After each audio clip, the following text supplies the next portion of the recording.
7th, and he will be doing a comedy show, and it's only for SSU students, so make sure you bring your ID. Tickets will be on sale soon, and we also have, as I mentioned, along with Tunes and News, we have an event called Where's Lobo, so we've been passing around flyers and we've gotten them. So basically, if you don't know who our mascot is, it's Lobo, the Seawolf, so we're going to have him walking around, handing out free things, free prizes and such during Tunes and News. So obviously that's at noon, every Tunes and News. Alright, so the first Thursday of every month we have a bowling night. They're free when you use your student ID. This month will be neon themed. It's October 6th and they're from 10 p.m. until midnight. So you guys should come. It's at Double Decker Lanes. It's really fun. The next one is Campus Movie Fest. This is a movie festival that is student run. This company brings all the equipment, so if you want to make a movie, they supply everything. That starts October 5th. There's an info night October 3rd, and the finale, which is open to everyone who comes to see all the great movies that have been made. That will be October 13th, that's a Thursday. So, and I believe last year, one of the winners from Sonoma won nationally, so it's pretty cool. So at least, if you want to make a movie, come out to the finale. Everybody makes really, really good movies and they're entertaining, so why not bring your friends? Alright, that's it. Thanks, guys. Thank you. Without further ado, our speaker today is Dr. Morimoto. She is a brand new winner of what I think is the most coveted award Sonoma State University has to offer. That is the Excellence in Teaching Award. This year is one of this year's two winners. Yes. Everybody has her incredibly well-deserved honor. She got that not only by being a great teacher, but also by being incredibly active and proactive on campus, particularly for the benefit of all of our students, the full diversity of our students, and supporting them. And in fact, she is our current, still I think, Director of Diversity and Inclusive Excellence.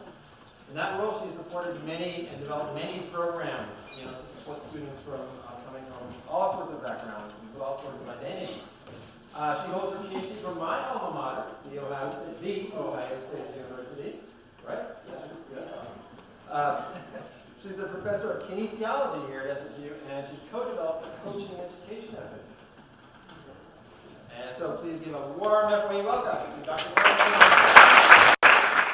Well, thank you very much for inviting me. I've never spoken to this group, so I had a really pretty good, organized, serious lecture in place, and then this morning my students and I got into a conversation about something else, and that made me decide to change my mind. So if I'm a little bit disjointed, it's because I reconfigured things at the last minute and decided I'd rather talk about you and tell some stories and figure out about these things that are on your syllabus, which are institutionalization, identity, and diversity here at SSU. And hopefully by telling stories, you get to some really serious and real things, rather than talking in these really nice terms about everything we're doing, and yet it doesn't feel that way to the students. So I'm gonna start by shutting my mic off because I'm not a singer, and I'm gonna sing to you, and that could be bad. But I'll explain why in a second. And I really am not a singer. I'm not lying. There's those people like, I don't sing, and then they say, no, I don't sing. So, summertime and the living is easy.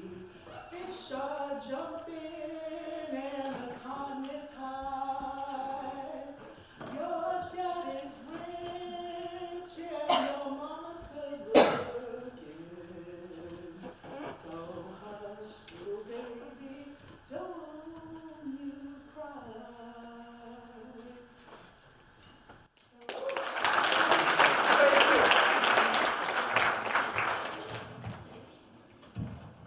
Sorry. I'll do this.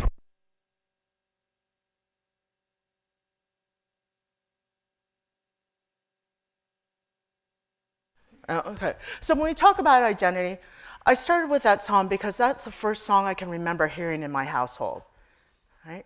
And if you look at me, you might not think that to be true because I'm singing something from Porgy and Bess, right? Which is an opera, and my parents were not opera people by any means. My grandparents probably never even knew what an opera was, but somehow that's the first thing I can remember my mom singing to me. The thing I can remember hearing my dad say at the dinner table, and he loved poetry, is he used to talk poetry at the dinner table all the time. And so this was one of his favorites, just the beginning. Let us go then, you and I, when the evening is spread out against the sky like a patient etherized upon a table. Let us go through certain half-deserted streets, the muttering retreats of restless nights and one-night cheap hotels and sawdust restaurants with oyster shells. Streets that follow like a tedious argument of insidious intent to lead you to the overwhelming question. Oh, do not ask, what is it? Let us go and make our visit. In the room, the women come and go, talking of Michelangelo. And that's the beginning of T.S. Eliot's Love Song for J. Alfred Prufrock. Now, I had no idea what that was talking about. And I didn't until I went to college. But I knew my dad had heard it and something had struck him about the language. And so that's a part of who I am, that love of language. So when I went to college and I tried to figure out who the heck I am, these are the things that flew into my mind, the things I remember from my household. Now, if you put me on paper, there's no reason I should be reciting T.S. Eliot or singing Porgy and Bess. My background says I'm the second generation to go to college in my family. My parents both went to university. Neither of my grandparents finished elementary school. They were field workers on the plantations in Hawaii. And that was my background, though they both learned how to, all four of them learned how to speak English and Japanese on their own. But if you look at me on paper, I wouldn't know these things. But I did because we're more than that thing that is on paper, right? So if you look at me, and if somebody looks at you and tries to figure out who you are, they think they know things about you that might be right and might not be right. And it took me a long time to figure out that they're not right. It took me really long to figure out who I am and to be okay with asserting that in this world. And so one of the things, and I'll throw this out and using myself, you see me in front of you. What do you think you know about me? What do you think you know about who I am? You're making judgments and you're making assumptions, and that's normal. That's not bad. We categorize the world so that we can make sense of it. Otherwise, everyone would be a big mass of, confusion. So you look at me, I'm female. What do you think you know about me? I'm going to call on people just so you know. And then if you don't want to talk, just say pass. That's what I do in my own classes. And also, I hope you can be honest. And I know one of the things you hear people say, civility and all that, and I'm probably really bad at that because I just want to have real conversations. And so that doesn't mean you get to go, screw everyone else's feelings. But it's okay to say things that might seem negative. So, I'm a female. What do you think you know about me? Baseball cap in the back. Sorry, you. Blue baseball cap. Sorry, I don't know names, so I'm going to use clothing. Because I'm a woman, what do you think you know?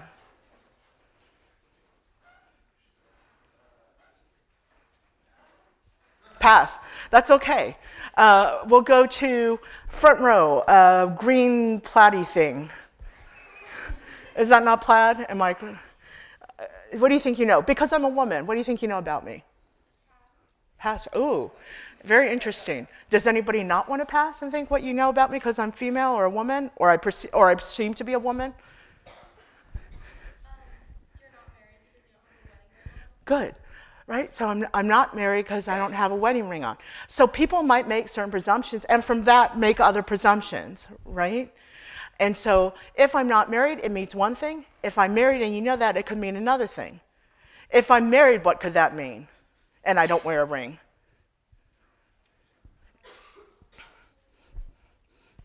What could it mean? Yes. Achieve on the low, down low, right? I could be sketch, right? To use the word in the book, sketchy, right? That I'm a little bit sketch. Or what else could it mean? Oh, sorry. Excellent, right? I feel like, hey, it's not people's business. And so either I want to announce it or I don't want to announce it. What else could it mean? Lose things, right? I'm worried about losing things, which is actually true about me, right? And if I am married, what do you think that you might know about me if I had a wedding band? Black shirt. I might have children, right? And that has a whole nother thing. So when women, for instance, interview for jobs, there's this thing of like, oh gosh, are we going to have to deal with that whole child care thing? Are they going to want to pop out babies later on and all that kind of good stuff? And so that's something people think they know, right? And it doesn't matter. Even when I was younger, I could tell people I have no maternal instinct. I have no desire to reproduce, right? And I have no desire to take care of anything because I'm real selfish that way. And when it matters, it's like, well, you know, we've had women. It's like, I don't care if you've had women do that before. I'm promising you that will not happen. If I could have had my tubes tied at 18, if somebody would have done it, it would have been done. But no one would do it. So I'm real clear on who I am, but that doesn't mean other people get that. What else might it mean if I have married or I have kids? I saw a hand in here. Sorry, I'm very distracted by your wonderful streaky hair. And wishing my hair would do something equally exciting. So what do you think it might mean if you thought, if I'm married, what do you think you might know about me? Or if you knew I had kids?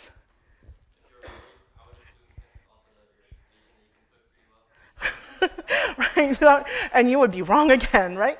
But there's that thing of we think we know these certain things, right? And so if I let those different messages come in and tell me who I am, and to a certain extent I can ignore them. I exist in the culture, and so I am definitely aware of it. And so even like with my house, I'm a very big slob. My house is a disaster, but I always feel like I need to preface it with, you know, because people go, oh, it can't be that bad, I'll just drop it. I say, no, it's messy. It's not girl messy, it's boy messy, right? And everyone knows what that means. Now, there's no inherent reason that because, you know, I have a uterus, I would be better at keeping my house clean. But I still feel that embarrassment, like, or people come to my car, which is also a disaster, and go like, oh my God, this is so bad. I feel like I need, you know, to make excuses for myself because there's certain expectations of who I am. So I'm Asian American, in case you don't know. I am, in fact, Asian American. I'm Japanese American, to be more specific.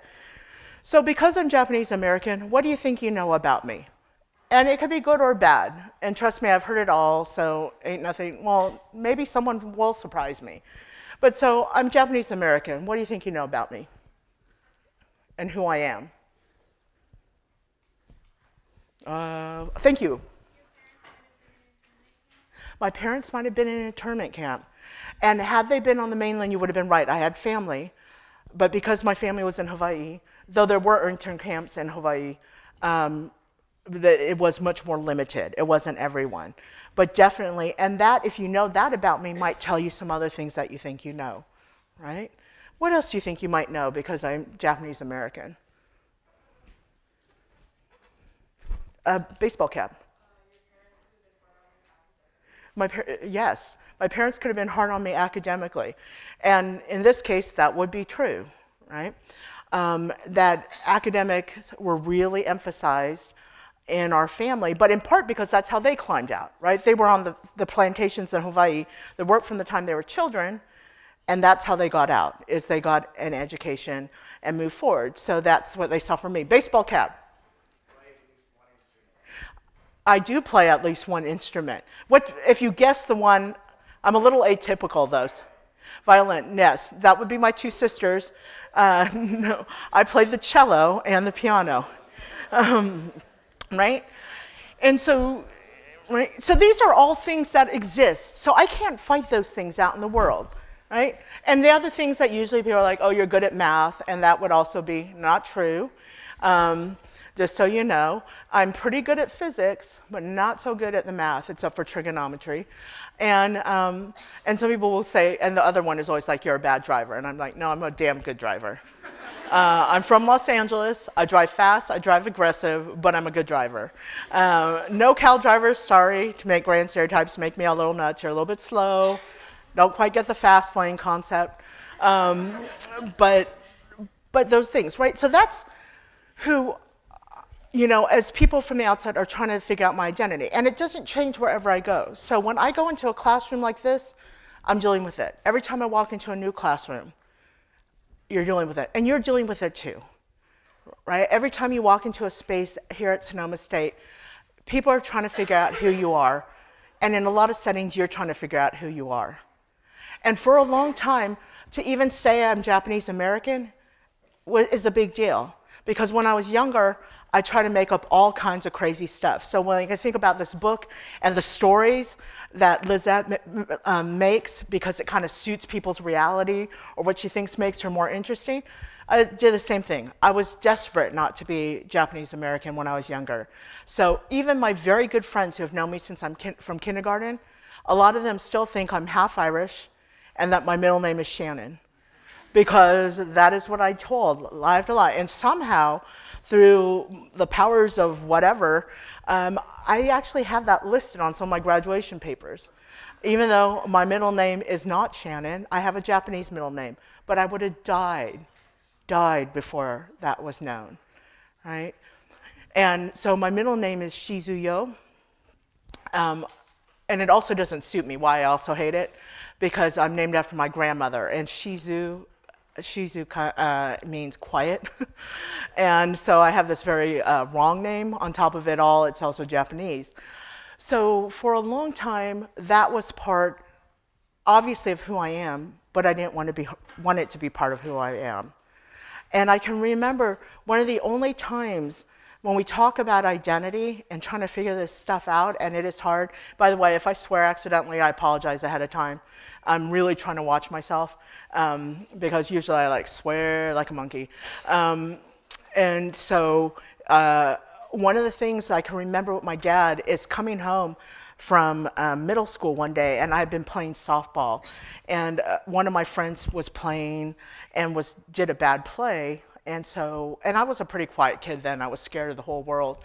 And the team captain turned and said, you're so stupid, what's wrong with you? And I turned to him and said, hey, it's just a game in a PE class, relax. And he said, shut up, you stupid nipper. And I looked at him, and he's like, you're so stupid, you don't even know what a nip is, which was true. I had no idea, right? And so I went home, and I asked my dad, Dad, school today, somebody called me Nipper, just FYI, Chuck Norris's son.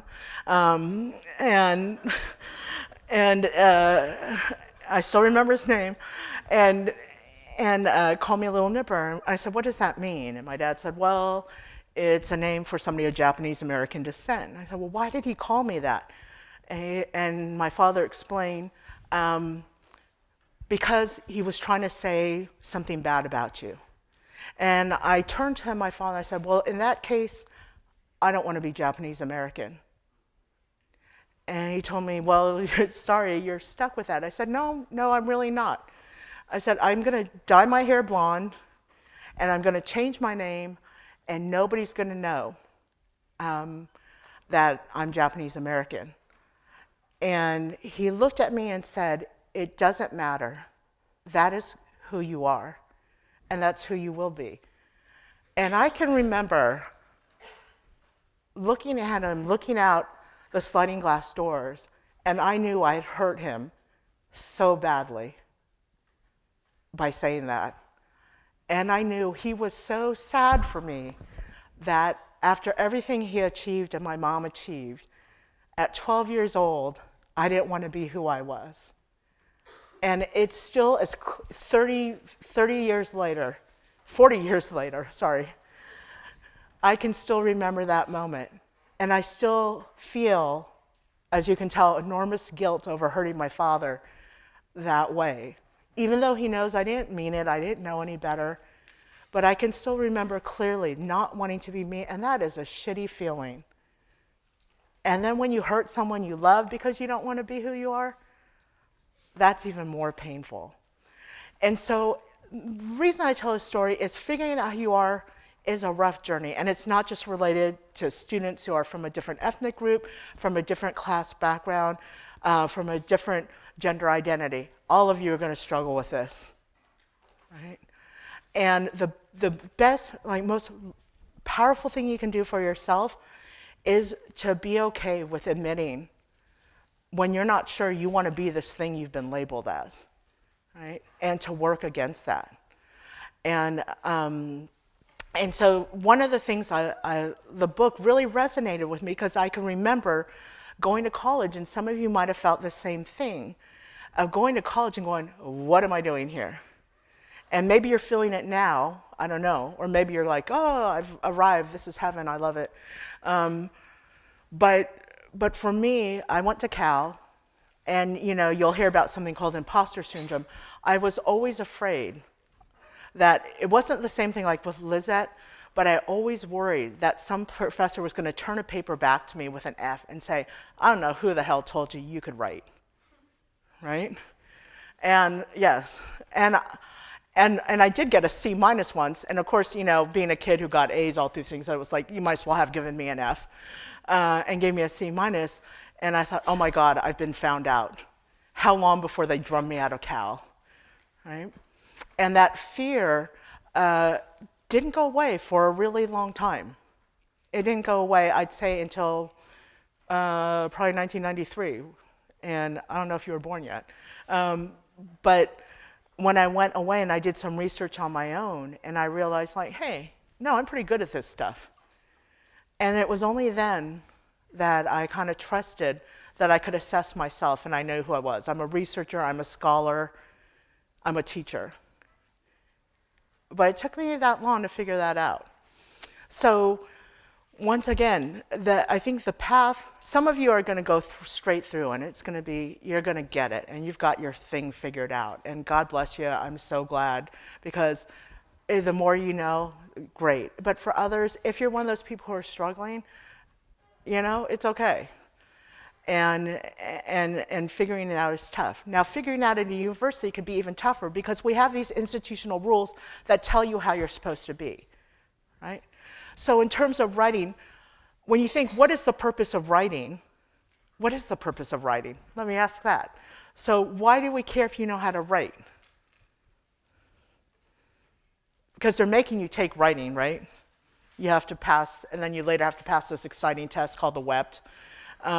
So we care that you know how to write. So why do we care? Any ideas? They're making you take it. So every class you're in, I always tell my students, ask, why am I here? What am I supposed to get out of it? And how did they do in getting it to me? So if you had to make a big stabby guess, who are the peer mentors? I'll pick on them. Okay, you've been called out, gray person in the back. Sorry, I don't know. So peer mentor, why do we make you write? What is the purpose of writing?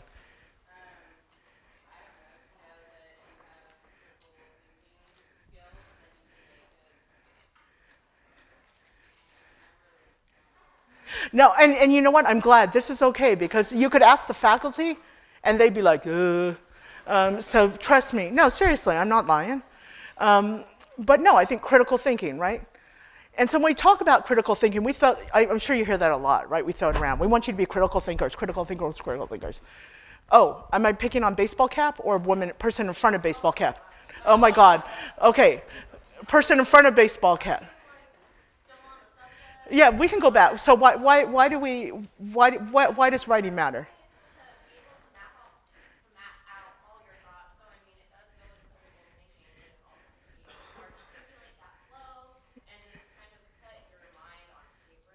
Good. Excellent. Right? To put your thoughts, your thinking, your critical thinking, it's really a way to express yourself, right? And to have a voice. Now, no, not me. Now, the essay is one really good way to express yourself, if that works for you, right? You put a thesis, and no offense, because Scott does the whole writing thing, so I'm not like bagging on writing. But you do the thesis sentence, and you build a logical argument, you provide your evidence, you make your conclusion, and that's one way to express yourself. But there's a lot of other ways. So when we talk about institutionalizing, we've institutionalized one way of writing and giving it value. But it's because you need that skill out in the world. I get that. But what if we had other ways of measuring the skill of written expression? So some of you are probably songwriters. Is there a songwriter in here? Yeah? Excellent songwriters. Don't worry, I won't put you on the spot. I'd love to, but I won't, unless you want to share your writing, you know. But songwriters, songwriter? Oh, great. So you've got a bunch of them in this class. So maybe in smaller section, you ask them to drop some of their writing on you.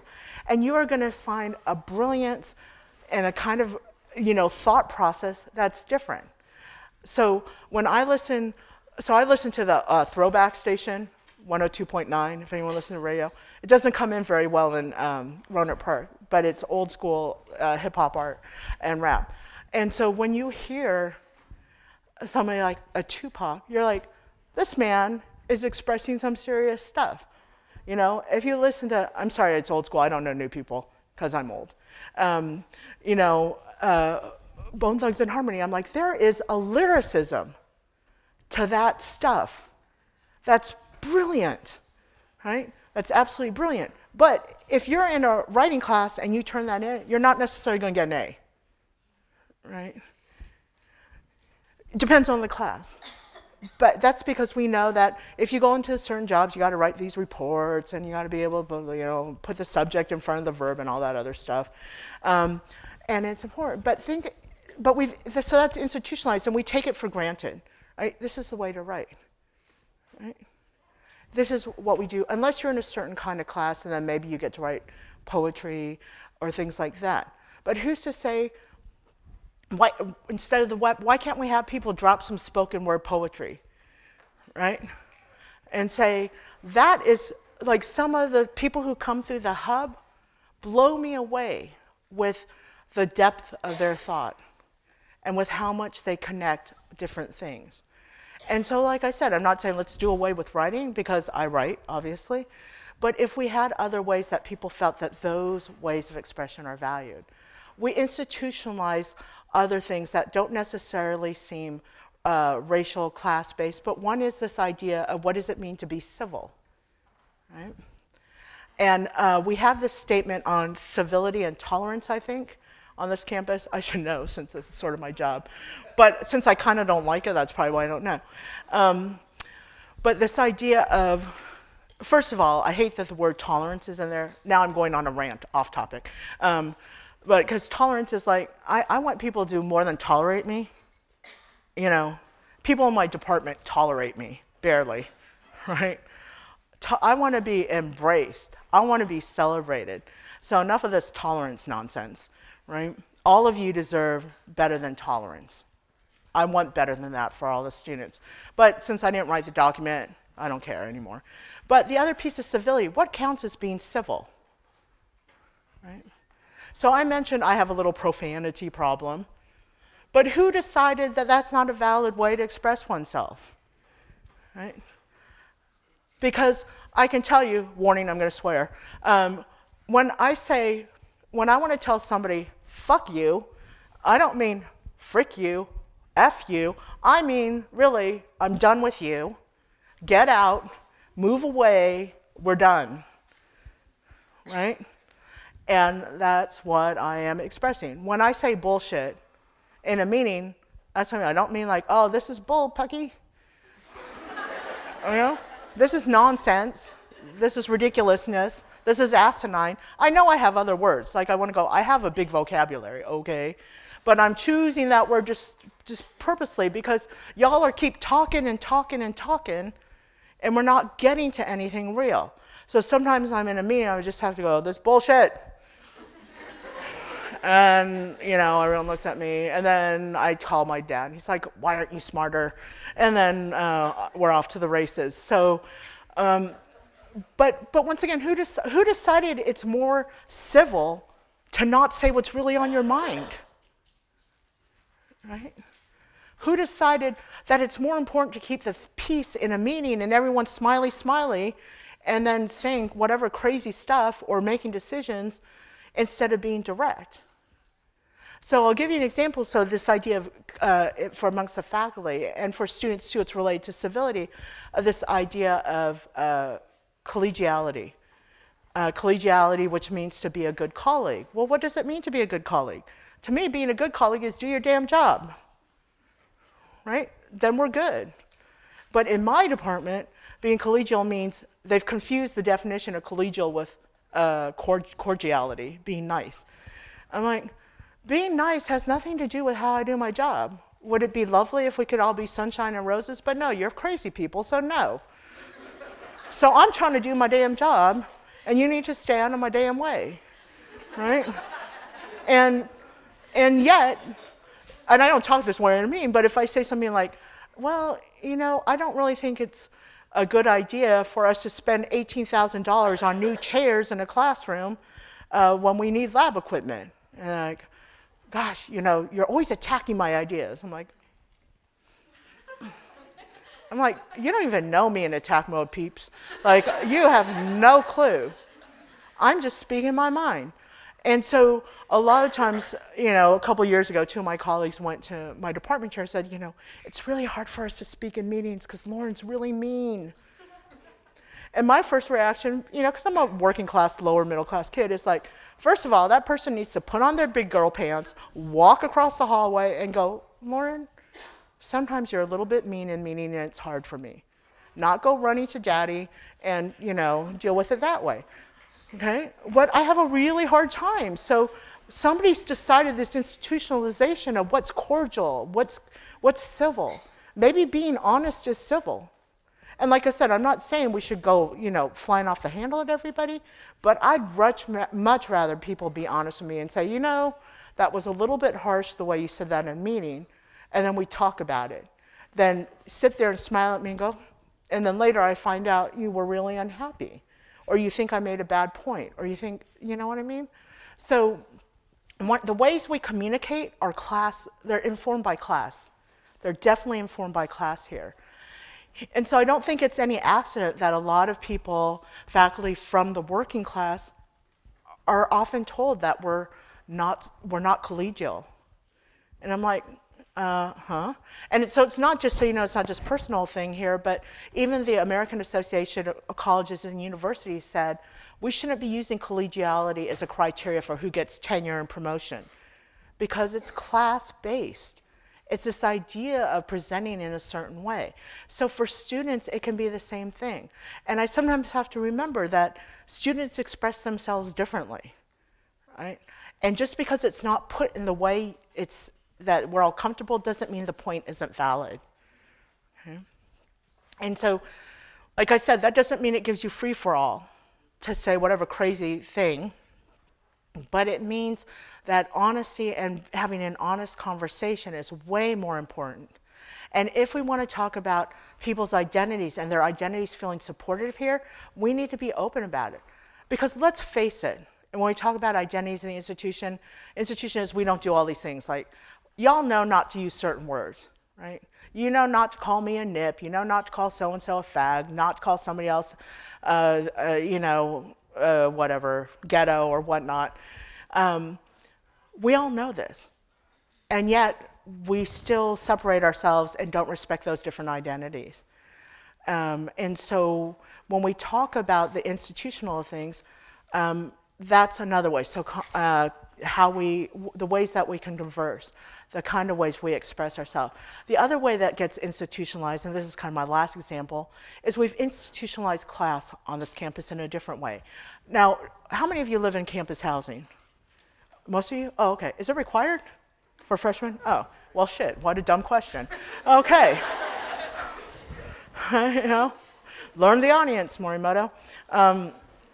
So when we talk about the housing, what are the differences between the housing? So are they all equal and the same? Does everyone like? No, they're not. And so what are the differences? Some have kitchens, right? So they're a little bit.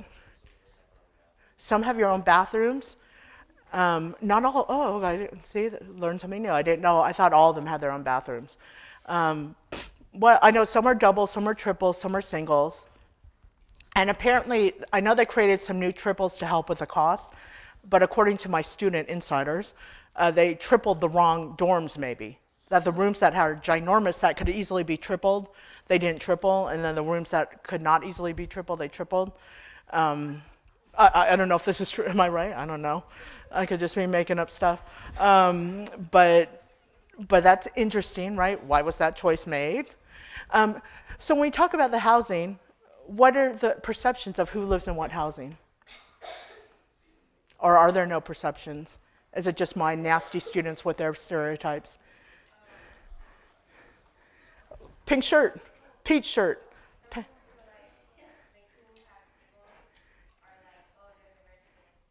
Right, and which may or may not be true, right? So one is the idea, if you can afford these single rooms, you're rich. And we don't know. It could be somebody's on a grant and aid. It could be something else. Or it could be they're a rich kid. Yay, right? A baseball cap. Verghetto, right? So people know Verghetto. So here's a really bizarre thing about Verghetto, right? So first of all, does everyone know why that's a problematic term? Verghetto. Why is it problematic? Somebody smart tell me.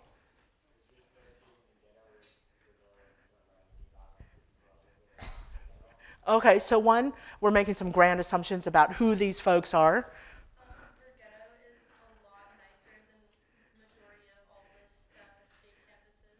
So it's just maybe not even accurate, right? When we talk about Verghetto, because like if you want to see a ghetto, let's go to a ghetto. And, there's enough that we could see, and what does that mean? And then let's explore the reasons why there are ghettos, and things along that line. They're not there just because people say, hey, what'd be great? Let's live in overcrowded housing with really poor facilities and live on top of each other. It sounds like a plan, right? It's a larger systemic problem.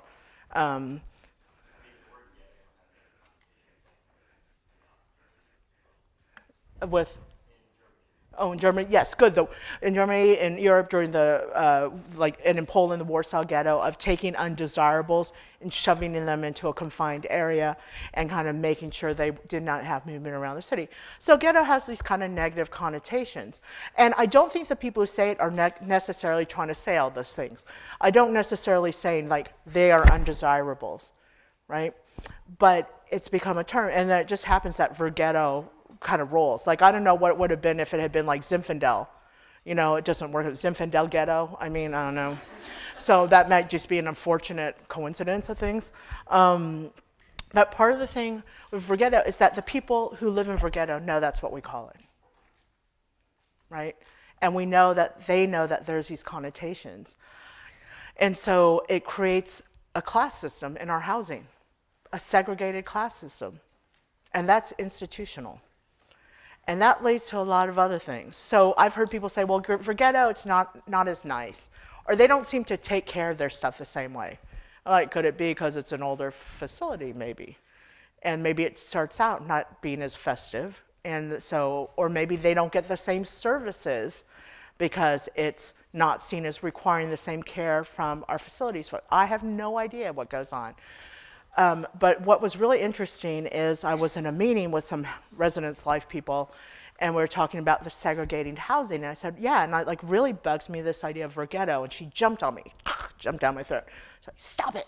Stop calling it that. You're the one who keeps calling it that. And you're the one who keeps telling the students. I'm like, yeah, I made it up. I said, I know. I have nothing to do. Let me come up with a completely insulting term to describe the housing I know nothing about. Yeah, that's me. So I said, no, it's from the students. That's how I know anything on this damn campus. I don't know what's going on. And so it's the students who come up with it. And so that was 2 years ago, and I was trying to talk about, we need to look at the housing segregation. Well, then the new president comes in, and I guess on a walking tour with one of these students, which I think is great, somebody referred to it to the president as and that's Verghetto. Right? And then she met with the deans who said, and told her, do you know we have segregated housing? And then the dean contacts me, he's like, do you know we have segregated housing? Only 2 years ago, when I brought it up and somebody jumped my damn throat. And I'm like, well, that's not good. I said, yeah, you think? And he's like, what are we going to do about it? I said, I don't know. We could do a lottery system. We could subsidize housing so that everyone has the same chance to pay the same price. I don't know. But we could figure some shit out, I think. But that's a way where, as an institution, we can address it, right? So we don't reproduce the same kind of identities. Those are the Verghetto people, right? Because after a while, either what happens often is people go, okay, you think I'm for ghetto? I'll show you how ghetto I can be. Because you bitches don't know anything, right? I can be ghetto, right? Or you do the opposite. You're working so hard to prove I'm not ghetto, right? Oh, I'm not that way. And it's tiring. It's super tiring, man, when you're trying to like fight that stuff. So I think like as an institution, these are invisible ways. Like you probably didn't even think about like, gosh, when I call that for ghetto, what am I doing? Like I said, I don't think anything meant, no, but I don't think people mean anything by it. I don't think anybody truly is thinking of them, those people are lesser than, or less deserving of good facilities, or that they should be over in their part of campus. But we've institutionalized that, right? And so what can we do about it? I don't know. Like Res Life, I think tries to do things, but honestly, I don't know what goes on with them either because I'm kind of not in that part of the campus so much. And I don't know what the answers are, right? And so the other thing, and this goes back to the book, is as I talk about, one of the things in my position as director of diversity I try to avoid doing is doing the thing that, it's in the earlier chapter. I think you're supposed to read chapters 10 to 19 now, but I read the first part, is when Lizette goes to that meeting for students of color or underprivileged students, and they're telling them, oh, you know, this is that you're gonna fail, this is this, this is this. So I think part of the thing is there are realities. People come with different levels of the kind of schools they come from. That's a fact. I was very lucky. My parents bought a piece of shit house. Sorry, I was going to crap and then shit came out. Sorry. A piece of crap house in the middle of a really great neighborhood. So I went to a good public school. I went to a public school that was like a prep school, right? And so that prepared me to get into Cal. Now, did I work hard? Sure, right? I worked my butt off.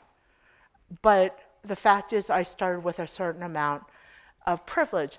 But the other thing that bothers me is when we bring people from these lesser schools, we talk about it, lesser schools, we talk about people in deficit models. And that really bothers me because it's not a deficit, it's different kinds of knowledge.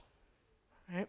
And I think if we could rethink as an institution and say like, okay, so they can't do this level of math, right? But what can they do that's different? That's a different skill set than knowing that kind of math. Maybe they don't write in the way we want, but guess what? If you put them in front of a mic and say, boom, talk about race relations in the inner city right now, they can drop you a beautiful piece of poetry, or they can drop a piece of work that you could set a beat to, right? Or they can create something artistic that says something. Those are different kinds of intelligences that we can value. People who can talk, right? There used to be a thing in a lot of neighborhoods, like in black communities in the South, there was a wonderful oral tradition because there had been a limit on black education. So they learned how to speak effectively. If you watch tapes of old Martin Luther King tapes, you see that, the effective speaker. Let's give value to those things as an institution. That doesn't mean you don't learn the other skills, but instead of talking in deficit models as an institution, let's talk about, look, we all come with deficits and we all come with pluses. And how do we tap into those pluses that we don't even recognize, maybe from certain groups? And that's a way we change how the institution sees students. Because I can't tell you, sitting in these meetings, talking about, the different graduation rate. By the way, who knows the 4-year graduation rate at this college? I heard a 30. That's too high. That's too low, 27. We have a 27% 4-year graduation rate, right? Boom, right? So now suddenly, because the legislature is like all flipping out that, oh, are we spending our money well? No. How are we going to get this graduation rate up? I could care less about the numbers, truly I don't. But what I care about is the experience of what people get out of here. And the reason that graduation rate is low is a variety of things. It's very complicated. But they'll often look and they'll say, well, these groups aren't doing as well as the other groups. And it's like, well, let's look at that. Why might that be, right? Could it be because, intercession costs a buttload of money? And so who can afford to take a $900 class? By the way, I don't know if you've heard yet, there are going to be scholarships for winter intercession classes as a spin. So they're need-based. If you have to have a FAFSA on file, but it's $500 scholarship for winter intercession. So if you go to the extended ed webpage, apply. There's 100 of them, right? So if you're trying to like make up some classwork, that's a really great thing. Side note. But let's look at the things that impede as an institution, and instead of looking at like, oh, we're getting these kids who don't come with the stuff we need. Well, as we say in sports, then coach them up, God damn it, right? That's not the model that's helpful. So let's see what they do have. Let's work with that and bring people up. So to start back to the question of who you are, that's going to change as you go through this process here. And if you know who you are, great. If you don't know who you are, great. Right? And the one thing I would say, though, is whoever you are right now, you're going to find somebody else who can see that and appreciate that. It might not be the majority of people, I'm not going to lie. It might just be one other person who's like, I see you, my brother. I get it. I see you, sister. We're going to make it through. But I'll tell you, sometimes that's enough. And so I would say it's an interesting journey. You're just starting out. But I hope that in some ways you're finding the resources and the support so that this institution is less institutional in how it treats you. And with that, I know my time's up, so I'll go ahead and close.